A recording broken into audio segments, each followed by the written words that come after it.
Bonjour à tous et bienvenue sur Amazing Mac TV. Dans cette vidéo, on va déballer, installer, tester les écouteurs i8X de TWS et on va tenter, même si c'est pas forcément évident, de les comparer avec les AirPods d'Apple.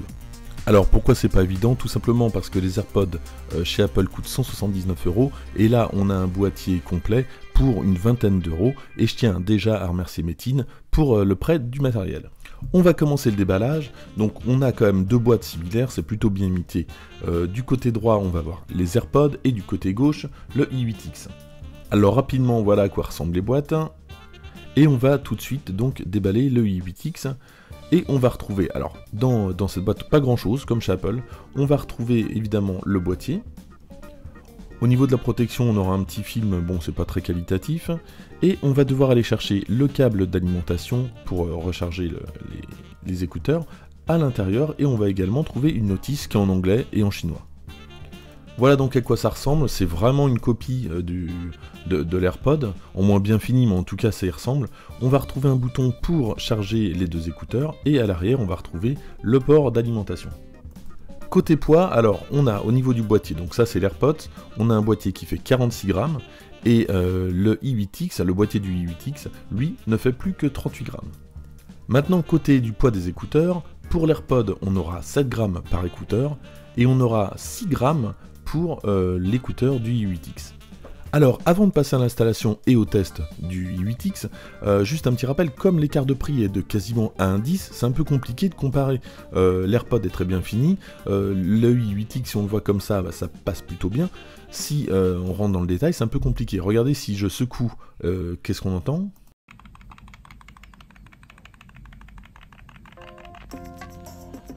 Voilà, donc les écouteurs semblent pas très bien calés. Pareil, si j'ouvre la boîte qui est un peu compliquée à ouvrir d'ailleurs.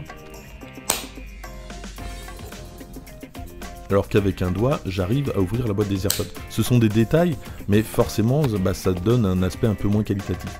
Bonne chose par contre, si je secoue, voilà, donc là, les écouteurs ne tombent pas comme les AirPods, mais en tout cas, ça c'est plutôt pas mal, et c'est un point marqué pour les i8X. Côté écouteurs, alors évidemment c'est très inspiré des AirPods. On va retrouver par contre un bouton, puisque c'est pas tactile pour ce modèle-là. On va retrouver un bouton qui permet l'appairage, qui permet d'allumer, qui permet aussi de réceptionner les appels. Donc ça permet un peu tout.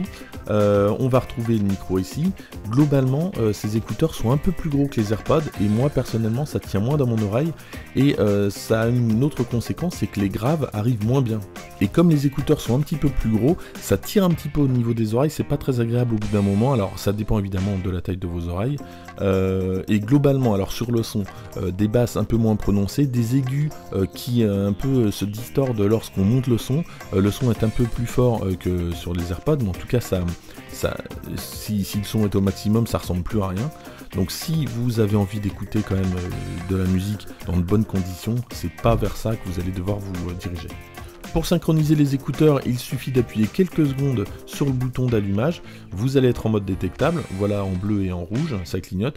Et sur votre téléphone, vous allez dans le réglage Bluetooth et vous allez pouvoir sélectionner les écouteurs TWS. Les écouteurs sont évidemment compatibles sur Mac, on peut les connecter en Bluetooth, puisque c'est du Bluetooth 4.2, ça y a pas de problème.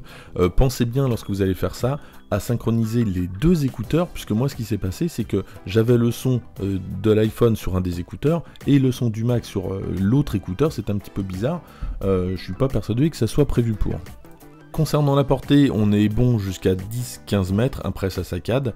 Et concernant les saccades, là, si on a une bonne synchronisation oreille gauche, oreille droite, ça y est pas trop de problème.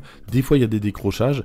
À plusieurs reprises, j'ai dû synchroniser donc en éteignant et en rallumant une oreillette, puisque j'avais plus de son sur l'un où ça sautait, c'était vraiment bizarre. A propos du bouton maintenant, donc je vous disais tout à l'heure, il permet le jumelage. Si vous appuyez une fois, ça permet de lancer ou d'arrêter la lecture. Si vous appuyez deux fois, ça va lancer le dernier appel.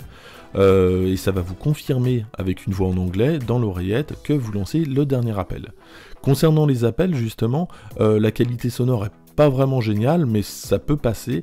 L'autre problème par contre, c'est que si vous passez un coup de fil depuis l'oreillette et que vous demandez à Siri, j'ai fait le test et impossible, dans des conditions où il y avait vraiment du silence, de lancer quoi que ce soit, Siri n'entendait rien. Côté autonomie, c'est plutôt pas mal, 1h40 en écoute musicale, 1 heure pour recharger le boîtier à peu près, et une écoute musicale au volume maximum. Tant que je parle de l'écoute, une différence avec les AirPods, c'est que quand vous enlevez les AirPods, vous le savez, il y a une détection qui se fait et la musique s'arrête. Là, avec ces écouteurs, vous pouvez très bien les mettre de côté et entendre la musique malgré le fait qu'ils ne soient plus sur vos oreilles. Donc vous l'aurez compris, ce n'est pas pour moi en tout cas un produit que j'aimerais utiliser au quotidien. Alors j'ai noté 5 gros défauts. La première c'est au niveau de la qualité sonore, effectivement bon, il y a le prix, mais la qualité sonore c'est quand même vraiment pas exceptionnel. Lorsqu'on passe un coup de fil, on n'a plus, et encore quand ça fonctionne, on n'a plus qu'un écouteur sur les deux qui fonctionnent. Il y a des petits problèmes de synchro, quand même, des petites saccades, il y a des dysfonctionnements de ce côté-là. On n'a pas de tactile, alors même si celui d'Apple est très limité, on ne peut pas faire grand chose, là on peut que faire lecture-pause et envoyer des appels, c'est vraiment très limité. Et pour terminer, l'appareil est un petit peu trop gros et je pense que pour beaucoup d'oreilles, ça va être un petit peu compliqué, même si ça tient plutôt bien, ça va être un petit peu compliqué et ça fait peut-être un petit peu mal. Côté positif, et il y en a, son prix à 20 €, il est très concurrentiel par rapport à celui d'AirPod et c'est pour ça que je vous disais que le test était compliqué, puisqu'on ne peut pas juger d'un produit qui vaut 20 € à un produit qui vaut 180 €, là la concurrence est complètement déloyale. L'autre point positif, c'est son autonomie, presque 2 heures d'autonomie en musique et au volume maximal, et comme de toute façon ça sature au volume maximal, on ne le mettra jamais au volume maximal, donc on aura une autonomie encore plus grande. Voilà pour ce test, merci de l'avoir suivi. Donc globalement c'est un produit qui pourrait presque servir en tant que dépannage, mais un usage quotidien, ça me paraît un petit peu compliqué quand même. Voilà, je vous dis à très bientôt, n'hésitez pas à partager cette vidéo, à la liker et à vous abonner, moi je vous dis à bientôt.